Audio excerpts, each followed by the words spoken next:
Based on the evidence presented, we find you guilty as charged. 3 words. That's all it takes. Guilty as charged. You hear them, and your brain simply refuses to process it.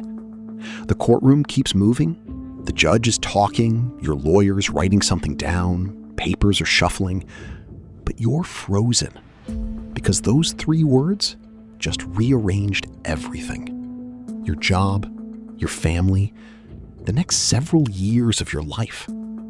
Gone. In the time it takes to say 8 syllables. Within minutes, you're in handcuffs. Not the loose kind from movies.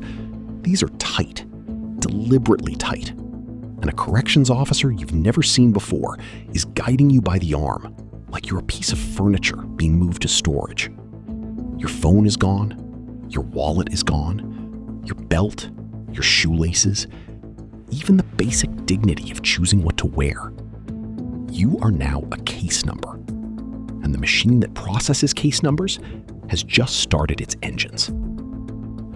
The transport van pulls away, and you watch the outside world through a scratched window. People walking, cars moving, a woman laughing into her phone. All of it completely indifferent to the fact that your life just ended as you knew it. Nobody on that street looks at the van. Therefore, you understand, for the first time, that you have already become invisible. The van pulls into the facility. The doors open. You step out into a loading area that looks more like a warehouse than anything you imagined. Fluorescent lights, concrete floors, the sound of a door locking behind you. And that sound is unlike anything you've heard before. It doesn't just close, it seals. This is receiving and discharge, R&D, and it will swallow the next several hours of your life whole. You are placed in a holding cell with other new arrivals. Nobody greets you. Nobody explains what happens next. You just sit and wait, because waiting is now your full-time job. But when your turn comes, the processing begins, and it moves fast. Identity confirmed, fingerprints pressed onto a scanner, mugshot taken under lights so bright they feel like an interrogation. Every scar, every tattoo, every mark on your body gets documented. You are being cataloged, not as a person, as a file. Then comes the strip search. And here's where every movie you've ever seen gets it completely wrong. There's no dramatic confrontation, no cruelty for cruelty's sake. It's worse than that. It's routine. The officer runs through it the way a mechanic checks a car. Open your mouth, lift your tongue, turn around, spread your feet. The humiliation isn't in the violence, it's in the boredom. You are not worth anyone's emotion here. You are a procedure. Therefore, something inside you shifts. Something small, but permanent. After the search, you are handed your prison uniform. Too big or too small, it doesn't matter. And a bedroll. 1 sheet, 1 pillowcase, 1 blanket. A bag with a sliver of soap, a travel-size toothpaste, and a deodorant stick the size of your thumb. This is everything you own now. All of it fits in your arms. They open a door and tell you your unit. Sometimes a guard walks you, sometimes they just point. Either way, you are now walking through the facility alone, carrying your bedroll, wearing clothes that don't fit, in a building where everyone already knows everyone, except you. The walk is one of the most psychologically intense moments of the entire experience. Some inmates look at you. Most don't.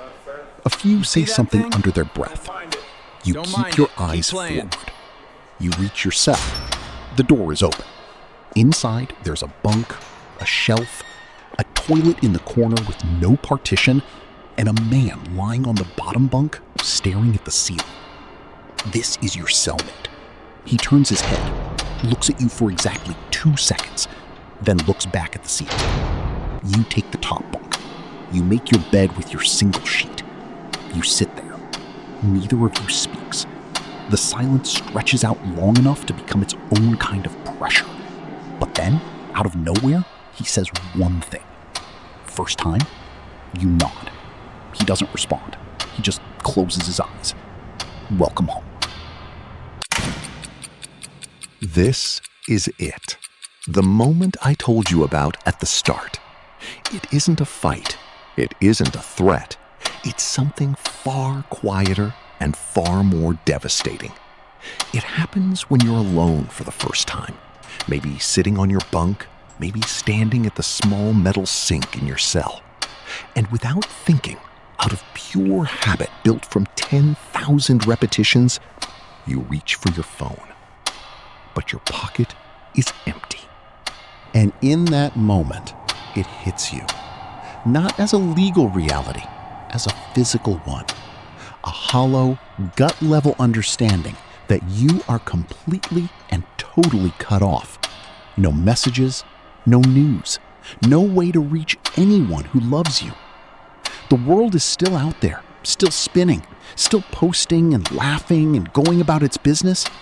But you are on the other side of a wall that might as well be the edge of the universe. Therefore, you do something you haven't done since you were a child. You just sit there, and you don't move for a long time. Former inmates consistently say this is the moment. Not the arrest, not the verdict, not the strip search. This one, the empty pocket.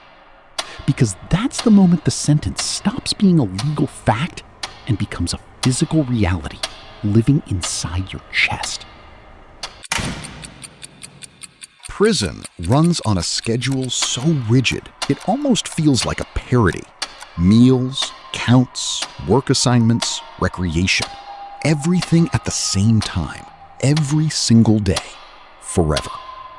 But on day one, you don't know any of it.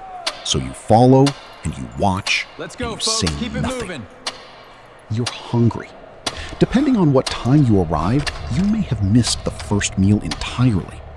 When food does come, it arrives at a time that makes no sense. Some facilities serve dinner as early as 3 p.m. Therefore, by the time lights go out at 11, you've gone 8 hours without eating, and there's nothing until morning. You sit in the cafeteria alone with a tray of food that tastes like institutional beige. You eat quickly. You don't make eye contact. You are learning the first rule of survival, which is simply this. Be unremarkable. Recreation time gives you your first real look at the social structure of the yard. Every group, every corner, every bench has unspoken ownership.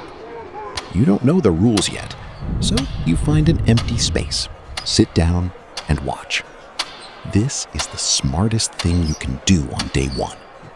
The men who have been here for years move through the space with a quiet authority that you won't have for a long time. But you file it away. You are still learning the language of this place. Shower time is uncomfortable, but not in the dramatic way. You get it done, you leave, and the day keeps moving in its strange mechanical rhythm.